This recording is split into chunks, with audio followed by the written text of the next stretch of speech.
explicar acá es que hay todo un sistema de reparación y que muchas veces, y que son las proteínas que están actuando normalmente, que deben actuar normalmente en la replicación y en la reparación. Pero cuando están mutadas, en algunos casos dan enfermedades muy características. Hay otras enfermedades. ¿Han visto el síndrome de Bloom? ¿O lo van a ver esta tarde también? Probablemente. No. Es otra enfermedad también muy, muy conocida, ¿no? El gen se llama BLM por Bloom, que es una helicasa. Y esto también a veces nosotros de vez en cuando vemos en la televisión esos chiquitos que envejecen rápido, la progeria, ¿no? El síndrome de Werner, que en este caso sí está asociado con ciertos tipos de cáncer, sobre todo sarcoma, ¿no? El síndrome de Bloom está asociado con leucemias y otros tipos de cáncer también, pero sobre todo leucemias, y el síndrome de Werner con sarcomas. Creo que tengo una foto acá, ¿no? Esos chiquitos, ¿no? Que parecen un poco extraterrestres los niños, ¿no? No tienen cejas, siempre se les notan las venas, ¿no? Y envejecen muy rápido. ¿Okay? El síndrome de Bloom también hay fotosensibilidad a la luz ultravioleta, ¿no? Se ve que este niño usa gorro, pero ustedes ven que en la parte de abajo se le notan los capilares que se hinchan, ¿no? Y muchas veces puede producir también cáncer de piel, pero sobre todo leucemias y otros tipos de cáncer internos. Bueno.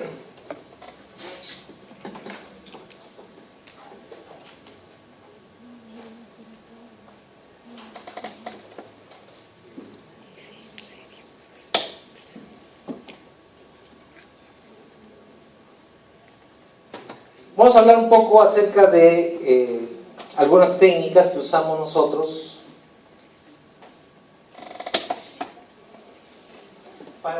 para estudiar el DNA, para un poco determinar las mutaciones. ¿Ustedes se acuerdan de la electroforesis? ¿No? Cuando hicieron PCR, ¿se acuerdan del PCR? Pusieron un gel de agarosa, ¿no? Un gel, imagínense como un pan de molde, ¿no? Que tiene huequitos, y el DNA, imagínense como un fideo que va pasando.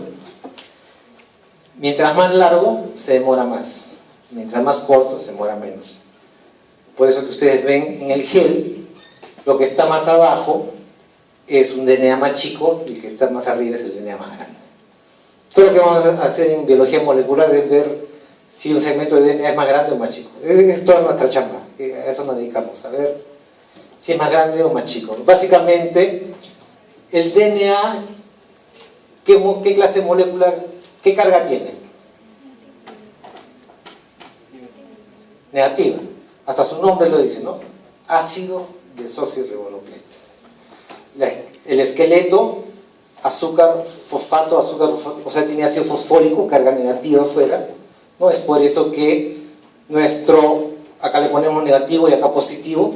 Negativo rechaza y el positivo atrae y corre el DNA. Eso lo han visto ustedes en genética, ¿no? Este semestre, el semestre pasado.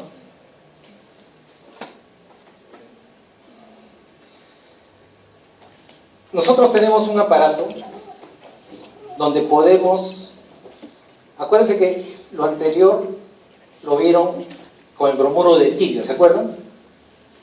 El bromuro de tirio hace que el DNA que es invisible lo hace visible, pero solamente vemos un solo color. Ahora nosotros usamos un aparato que tiene una luz láser y marcamos diferentes DNAs de color rojo, azul, verde, amarillo, ¿no? Entonces, conforme va pasando, imagínense que esto es una electroforesis, las moléculas van pasando y hay un láser que va detectando.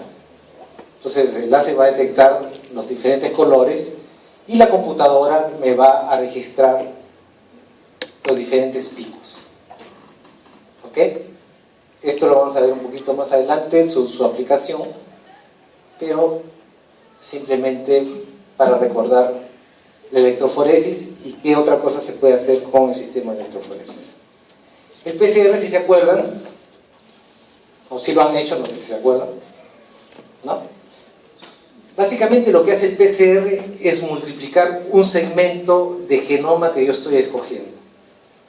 La replicación replica todo el DNA, pero el PCR es una replicación en mi tubo de ensayo, que donde yo me concentro solamente en un segmento que yo quiero estudiar.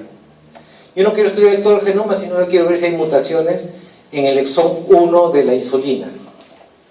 ¿Ok? Entonces, ese segmentito de la insulina es invisible, es muy pequeño.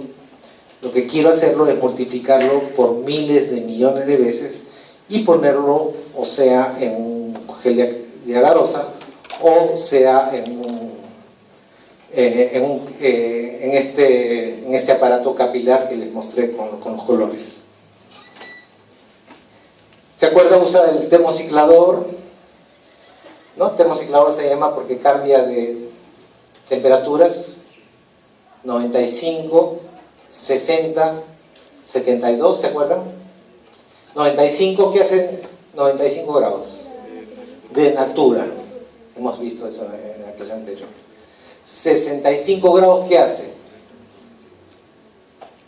¿Se acuerdan que hablamos de la hibridación con segmentitos de DNA externo de la plantilla? Acá tenemos nosotros, ¿se acuerdan de los primers? ¿Ya? Y el que hace la chamba es la enzima, una DNA polimerasa de una enzima que de un organismo que vive a 80 grados, 60 grados, que se llama Thermus aquaticus. Su DNA polimerasa se llama TAC, Thermus aquaticus, TAC. ¿La han visto, no es cierto? Ahora, es muy importante el primer, porque el primer me dice qué segmento del genoma va a amplificar. ¿Ok? El primer, nosotros lo mandamos, nosotros escribimos, quiero el primer del exón 1 de la insulina. Entonces yo hago secuencias de la parte derecha del complementario, hago un primer, y del no complementario hago otro primer del lado izquierdo. ¿Ok? Mando mi secuencia A, T, G, C, C, T, T, T, etcétera, lo mando a la compañía, le pago y me manda un tubito con las secuencias de los primers. Me mandan los primers. ¿Ok? Lo que da especificidad al PCR es el primer, los dos primers. ¿Ok? ¿Cuántos nucleótidos tiene el genoma?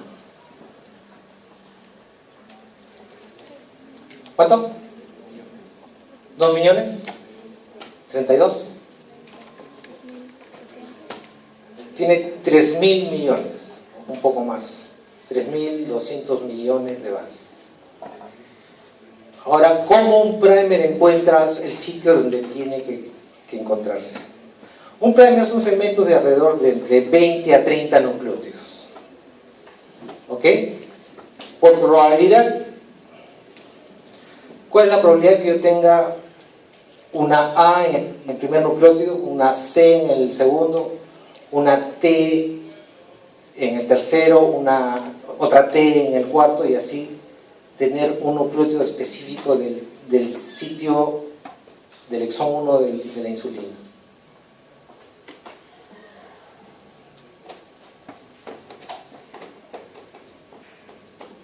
O sea, las pongo más fácil. Yo quiero hacer 2 primers para mi exón 1 de insulina. 100 bases antes y 100 bases después, yo busco una secuencia y copio la secuencia de 5' a 3' y la otra secuencia complementaria de 5' a 3', rodeando el sitio que yo quiero estudiar. ¿Ok? Para yo tener dentro del genoma cualquier secuencia que vaya hacer exactamente a la mía, yo tengo que ver. En la posición 1 puede ser A, C, G o T, ¿no es cierto? O sea, 1 sobre 4. Para que yo tenga una posición, una A acá y una C en la segunda, sería 1 en 4 y 1 en 4. O sea, 1 en 16. Para que yo al azar tenga A y T, sería 1 en 16. Pero para que sea ATC, 1 en 64. Y así 1, 4, 16, etcétera, etcétera, etcétera. Para que yo tenga una secuencia de 20 nucleótidos, sería 1 por 4 a la 20. ¿Alguien puede sacar la cuenta cuánto es? Es un montón, ¿no es cierto? Que yo tenga el primer, esa secuencia de primer A, que al azar lo encuentre en otro lado del genoma. Y que encima la secuencia de mi primer B, que lo encuentre en el otro lado del genoma, también es 1 a la 20, 4 a la 20 multiplicado por 1 por 4 a la 20 del primer que está al otro lado. Si ustedes hacen los 3.200 millones de bases, queda chiquito comparado a lo que yo quiero encontrar. Entonces, pregunta de examen: ¿qué es lo que da especificidad al PCR? La TAC polimerasa A, la C, B va a ser magnesio, qué sé yo, termocicladora. ¿Cuál va a ser? Ya ustedes verán. Puede ser, nosotros lo usamos en el laboratorio como marcadores genéticos, lo usamos para hacer detección de mutaciones, etcétera, etcétera, para cuantificar también, o para ejemplo, ustedes han escuchado del ébola. Vale. La forma más rápida de ver si una persona está infectada con ébola, VIH, TBC, lo que sea, si ustedes hacen el cultivo de células, esa célula puede demorar 2-3 semanas.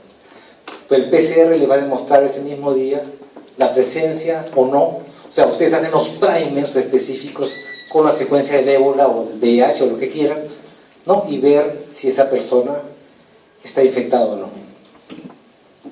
¿Ok? Bueno, esto lo estamos poniendo por... Simplemente lo que les decía era que mi primer 20 por 10 a la 4 multiplicado por lo mismo, no, 4 a la 20 por 4 a la 20. Acuérdense que yo quiero estudiar esta parte, acá quiero ver si hay una mutación, hago mis primers de tal manera que vayan de 5' a 3' hacia este lado, y el complementario vaya de 5' a 3' a este lado, de tal manera que yo pueda multiplicar esa parte, ¿no? Y esta es una pequeña polimerización, como en la replicación. Es una pequeña replicación, pero yo estoy dirigiendo qué parte se va a replicar del genoma. No estoy replicando todo, sino el sitio que yo quiero estudiar. El primer ciclo del termociclador voy a tener de una molécula, la voy a duplicar. ¿Ok? Acuérdense del DNA semiconservativo. Al segundo ciclo, cada una de las dos moléculas se va a duplicar. ¿Cuántas moléculas voy a tener? 4. ¿No es cierto? Al tercer ciclo, ¿cuántas moléculas voy a tener? 8. O sea, el ciclo es 2 a la n. En el laboratorio, ustedes de repente se acuerdan, han hecho entre 30 a 35 veces. ¿Cuánto es 2 a la 30?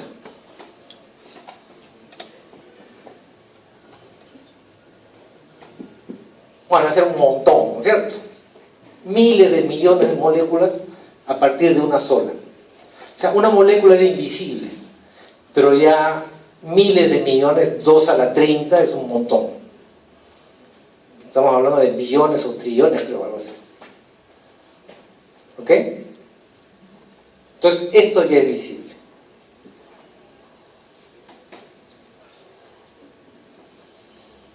Este es un ejemplo, nosotros lo usamos para hacer análisis de mutaciones. Esta es una familia que tiene retinitis pigmentosa. Retinitis pigmentosa es la muerte, apoptosis, justamente, cuando una célula no funciona va a apoptosis, de la parte periférica de la retina, y poco a poco va avanzando hacia el centro hasta que la persona queda ciega. Hay como 50 diferentes genes que cuando están mutados dan retinitis pigmentosa, el mismo fenotipo, los diferentes genotipos. Este es un gen que se llama RPGR, que está en el cromosoma X. ¿Ok?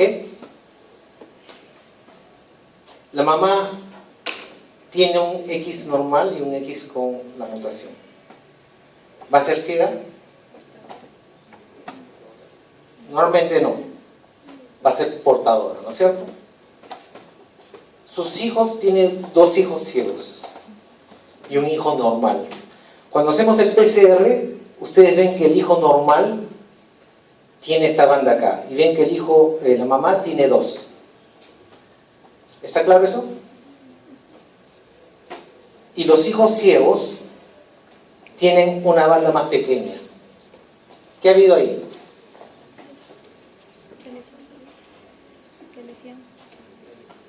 Una delesión. O sea, ahí se ha perdido muchas bases que hacen que este gen, en este caso, ya no funcione, y estos niños o personas, ya son adultos creo, tienen ceguera. ¿Ok? ¿Qué hace el RPGR? El RPGR es una proteína transportadora.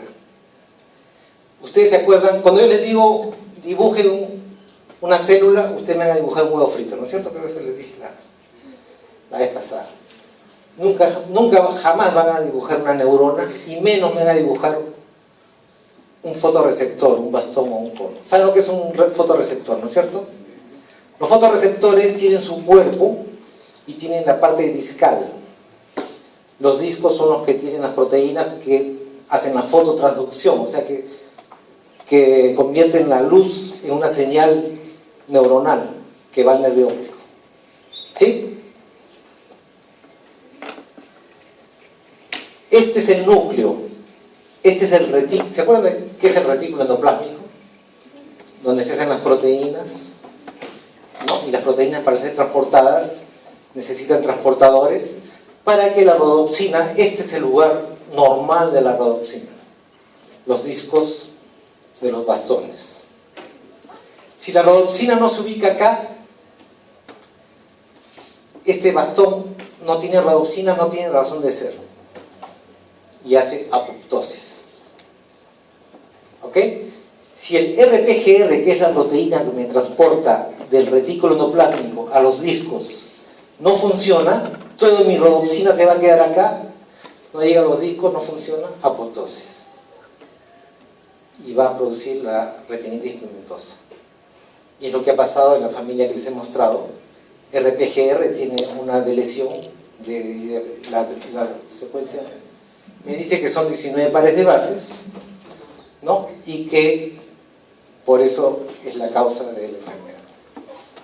¿Ustedes han hecho Duchenne? ¿Sí? Una enfermedad neuromuscular, que es una proteína que evita el deterioro por acción mecánica.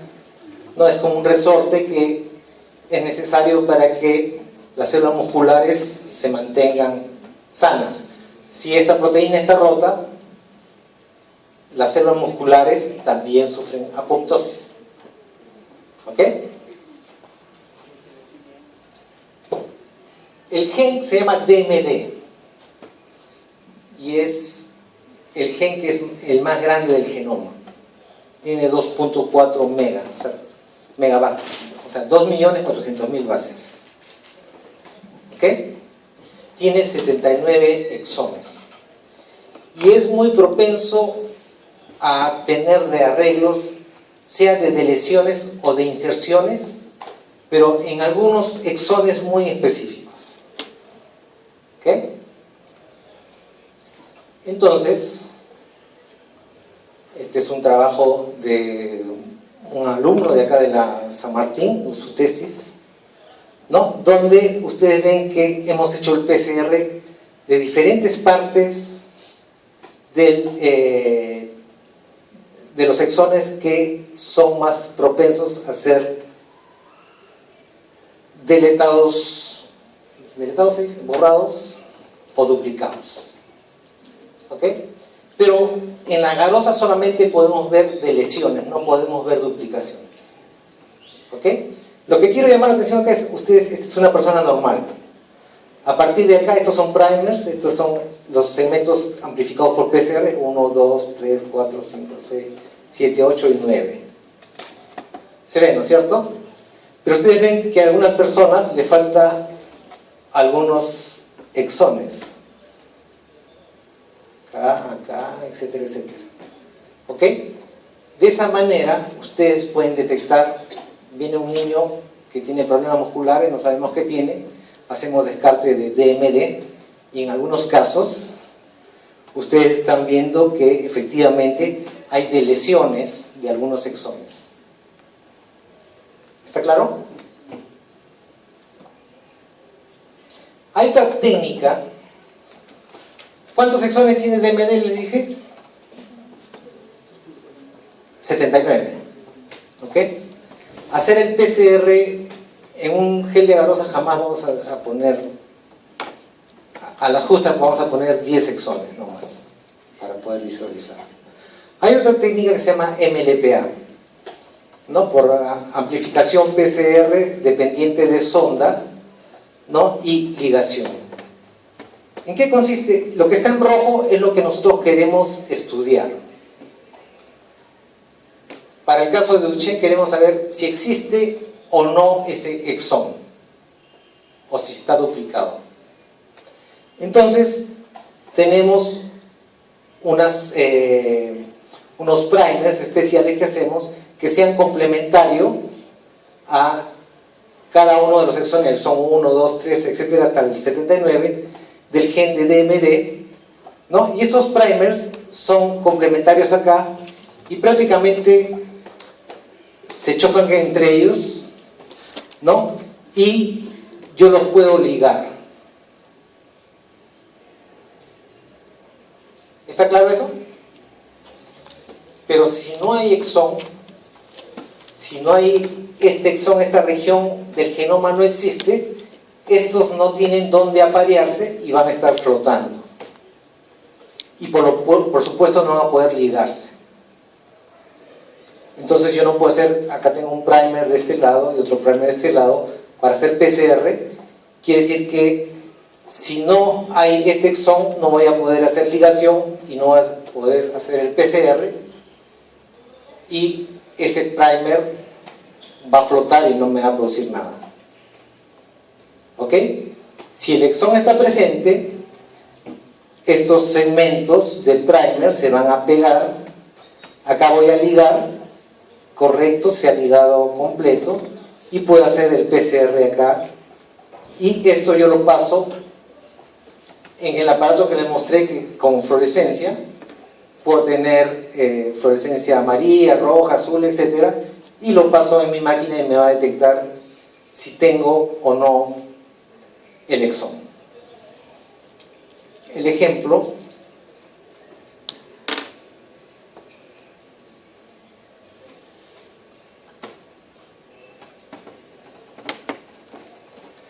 esta es la persona, esta de acá. Y ustedes ven que en mi máquina, acá ustedes no ven, pero acá dice 1, 0, 5, 1, 5, 2, etc. Ustedes ven que acá hay ven negro, y acá me está apuntando unas bolitas rojas, me está indicando que hay una deleción. ¿Ok? A este paciente le falta estos 3 exones, que es, en este conjunto yo tengo algunos exones y en este otro conjunto tengo otros exones, acá del 48 al 50 y acá del 51 al 54. ¿Qué problema tiene este paciente?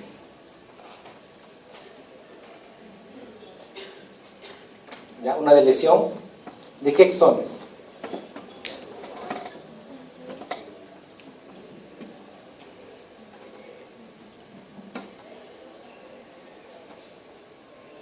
Si esto lo juntamos, va a tener un problema de lesión del 48 al 54. ¿Ok? A ese paciente le está faltando todo ese segmento del gen DMD. ¿Ok?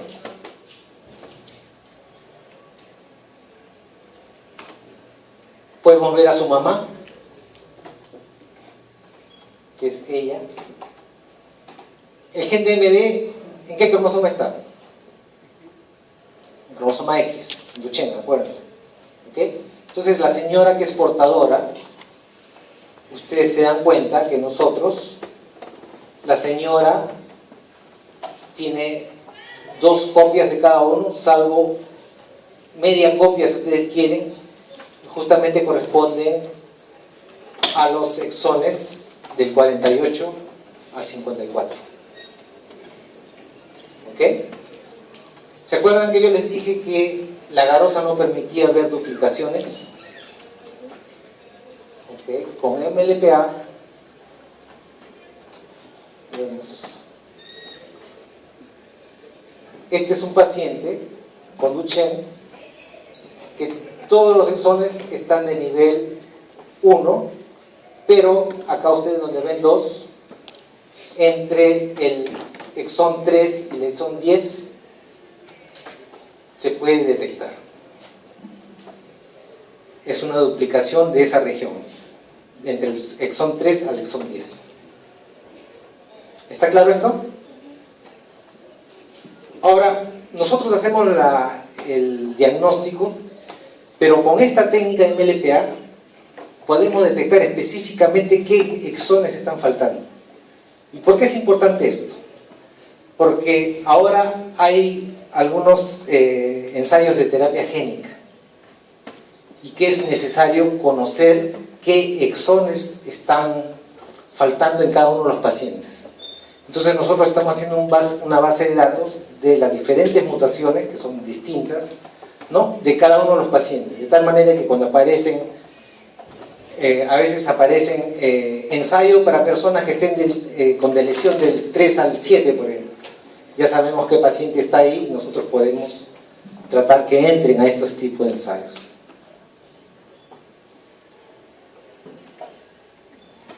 ¿Han escuchado el síndrome de Williams? ¿No? Que es una enfermedad, también es una mutación submicroscópica. En general se da por lesión, ¿no? Es bastante común, antes no eran reconocidos, pero recién la genética está apuntando a este tipo de enfermedades.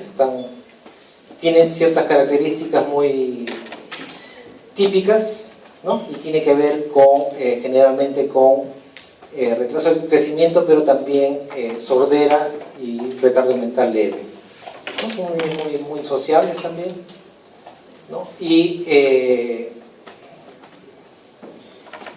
esto tienen de lesiones que jamás vamos a ver al microscopio.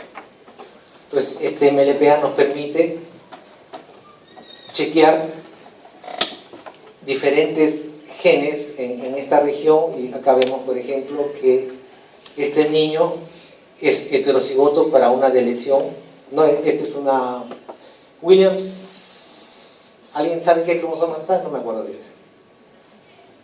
Creo que es el 7, pero no estoy seguro. Pero básicamente este niño es heterocigoto para una deleción, ¿no?, que ustedes la ven acá, que esta región que debe estar en 1 está en 0.5. ¿Ok? ¿Ah? Eso es lo que yo estoy preguntando a ustedes. ¿7? Ah, 20.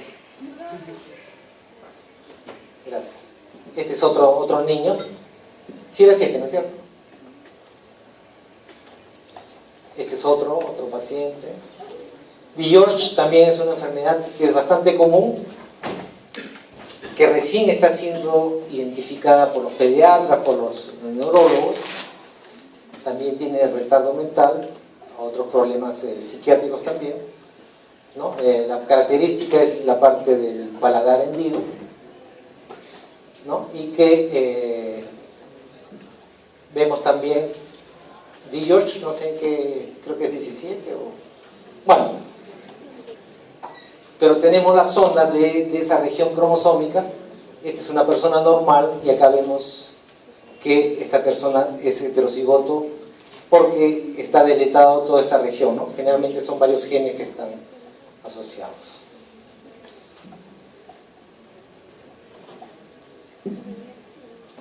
Tenemos tiempo todavía para hablar de la secuenciación. ¿Se acuerdan que yo les dije que cada base nucleotídica era como un Lego, ¿no? Que ustedes podían poner uno detrás de otro? Para la secuenciación se usa lo que llamo un Lego roto.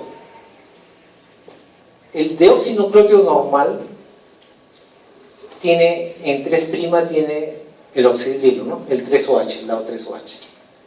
Es como, imagínense que es como la cabecita del Lego, ¿no? Y hay un nucleótido que es idéntico, salvo que en vez de ser oxidrilo, acá tiene H. Es como si ustedes rompieran la cabecita del Lego y ya cuando pongan algo encima ya no van a poder hacer su torre. Ahí se acaba, ahí truncan el Lego. ¿Está claro? Yo hago una reacción de polimerización, o sea, una replicación en tubo de ensayo. Mi primer es una región que yo quiero secuenciar, ¿no? El primer en este caso está acá en blanco. Y esta es la secuencia que aparentemente todavía no conozco. Pongo mi DNA polimerasa, pongo 4 nucleótidos, los ladrillos normales, de A, de C, de G, de T. ¿Ok? Parto en 4 tubos, uno que marco A, otro que marco C, otro que marco G, otro que marco T. Y en el tubo A yo pongo, aparte de los 4 nucleótidos normales, yo pongo un dideoxi-A, el Lego roto para A. En el tubo C pongo dideoxi-C, aparte de los 4 nucleótidos normales. En el tubo G, 4 normales y dideoxi-G. Y en el T, los 4 normales y el DT. Este es un ejemplo. Empiezo a polimerizar. ¿Qué va frente a una C? G. Este es mi tubo T, ¿ok? Mi tubo T. ¿Qué va frente a una G? C. Frente a una A, ¿no es cierto? Pero cuando llego a este punto, ¿qué voy a poner? T. Este es mi tubo T, que tengo dideoxi-T y tengo deoxi-T, o sea, el normal y el truncado, el roto. Va a haber una posibilidad que se ponga uno normal, pero también es posible que se ponga uno roto. Entonces, acá voy a tener varias moléculas. Esta se va a interrumpir acá porque ha metido un Lego roto acá, se va a parar acá. El otro, hay otra A acá, a veces se pone el normal o a veces se pone el roto. Y acá también igual hay otra A que puede poner una T normal o una dideoxi-T. ¿Ok? ¿Está claro? Entonces voy a tener una colección de moléculas que todas comienzan con el mismo primer, pero que van a ser interrumpidas con el Lego roto en diferentes puntos, pero solamente donde correspondía una T.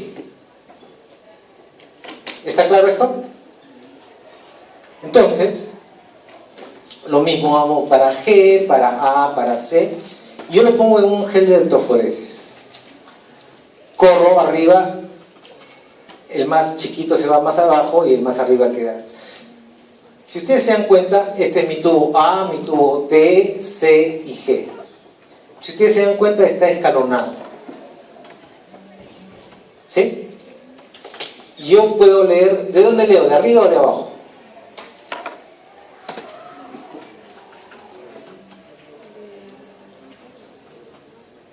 ¿Cuál es el más chico? De abajo. T, G, C, G, G, G, C, T, T, A, T, C. Ya saben leer un gel de secuencia. ¿Ok? ¿Está claro? Ya saben cómo se secuencia, lo que hacemos en el laboratorio y es un gel de secuencia. Creo que me queda espacio para un par de... Esta es una familia que tiene una enfermedad que se llama coroiridemia. Coroiridemia, la coroides es la parte vascular de la retina, ¿no es cierto? Cuando la coroides no funciona, la retina no tiene irrigación y la retina empieza como una cebolla, empieza a pelarse.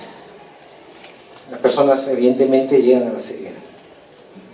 Lo que yo quiero que vean acá es, me ayudan a leer acá, por ejemplo, A, C, G y T. Desde acá es T,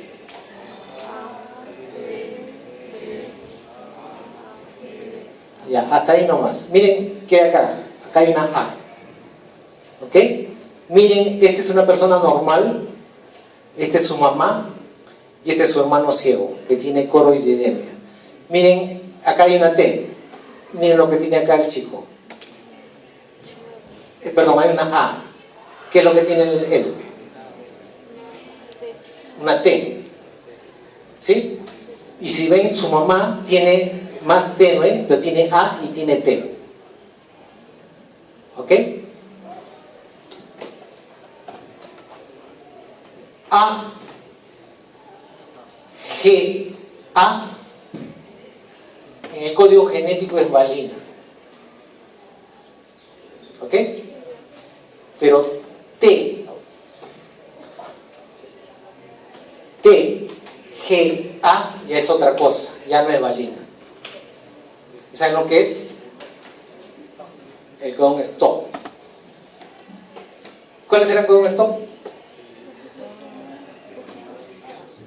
TGA, evidentemente, está ahí, ¿ya? Era UGA, UAA y UAT. ¿Ok?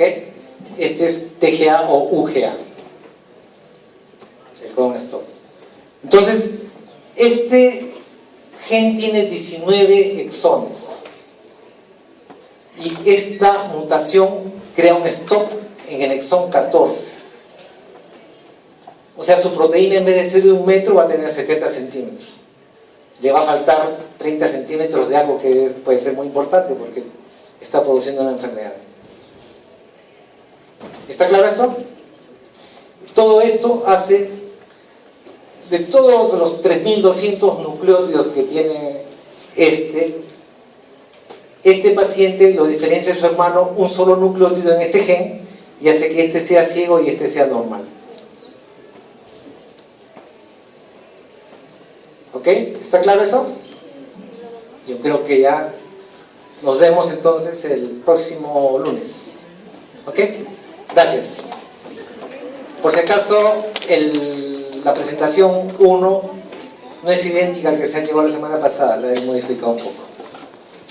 ¿Ya? Pero todo está en el escritorio.